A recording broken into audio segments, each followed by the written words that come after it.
if the Jay-Z story is real, and obviously right now he's denying everything, these are just allegations. But if this comes to the Fed starting to look at it on their own investigation, outside of the civil matter, and let's say they find something, let's say they find some real legitimate stuff. I don't know what the statute of limitations is there for sexual assault, if they could even go after him criminally for that, or if they'd be looking at maybe finding another way to go after him as they have with Diddy, where sometimes the statute of limitations on these assaults has already passed.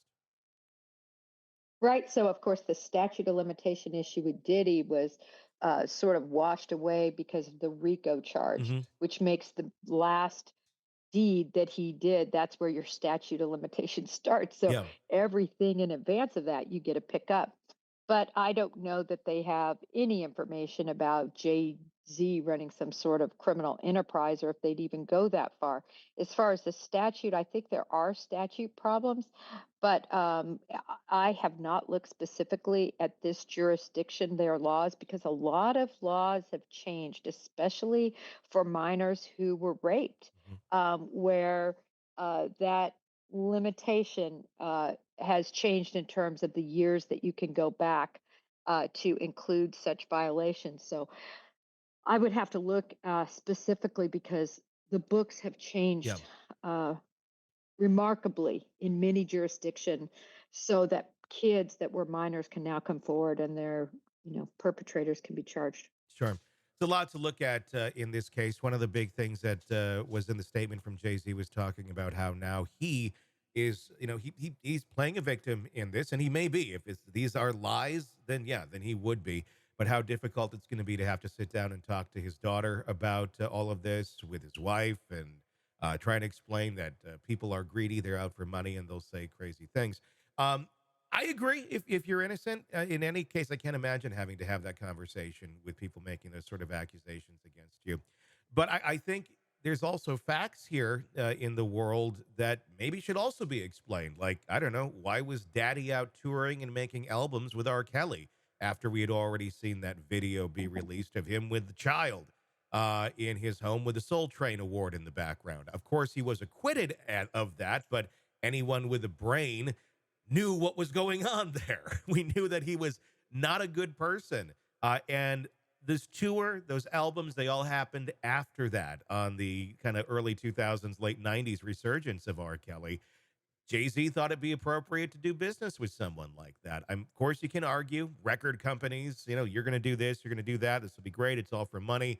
And you just kind of put morals aside and you're taking the cash route. I think that should probably also be explained too, because Jay-Z does have a history of surrounding himself with people who clearly have problems with predatory behavior against children.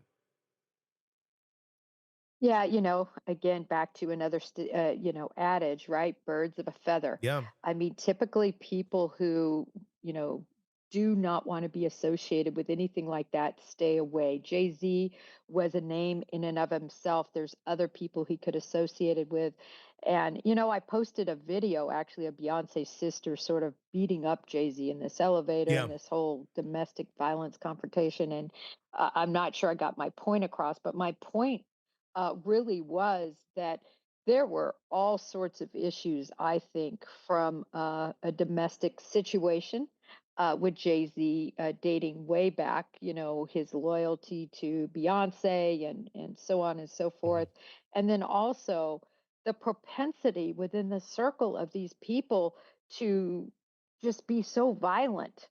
It's just interesting because I think for many of us, that's just not how we run our households and our way of managing issues in our lives. It's hard to look at some of these artists, today, now that they're legacy artists, they've been around for quite some time, in a way of being like family people, or they're the great moral ones now. When you had lyrics like, I thug 'em, F 'em, leave 'em because I don't effing need them. Uh, that's not like dad like. And I get it. The rap music and all that of that era was like that, but it also just showed such a propensity and a dismissal of any respect for women. And it was right out there. It was right in front of us. It existed for decades. Um, Yeah, yeah, just it's not a good image. I think, it's one of those things where at the moment in time it worked for the music, but I think looking back, it doesn't age very well.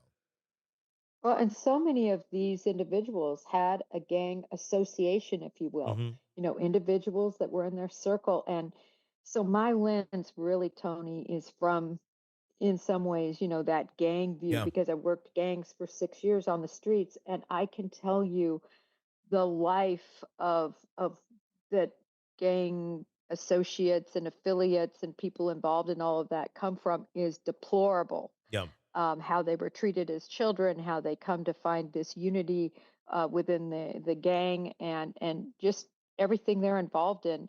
The music precisely states, really, if you go song by song, how horribly they're treated, and then how horribly they treat their children, and yeah. it's horrible. So Yeah. It's what the cycle is. Isn't it kind of funny at the end of the day, 30 years later, we've seen the line, the life of all these people, and the purest, most ready for prime time, and literally you can have a doll now on your step or on your mantle. Snoop Dogg, Snoop on the stoop. And Snoop Dogg is the family man of all of this after we look at all the characters in this. He's cooking with Martha uh, Stewart and literally, part of just mainstream life, and is the person that is saying, I don't want to be about any of that anymore. That was bad. That was foolish. I'm about love. Snoop Dogg. Just the irony of all of it is just kind of priceless. the patriarch now. Yeah. Hey, thanks for checking out the video. Be sure to follow us wherever you download podcasts, and especially Apple Podcasts, where you can get advanced episode and premium content on our premium channel right there. Also, be sure to follow us on social media so you don't miss any breaking updates on the stories that matter to you most. We're on TikTok, X, Instagram, Facebook. Just search Hidden Killers Podcast with Tony Bruschi, and you'll find us right there. Again, thanks for watching.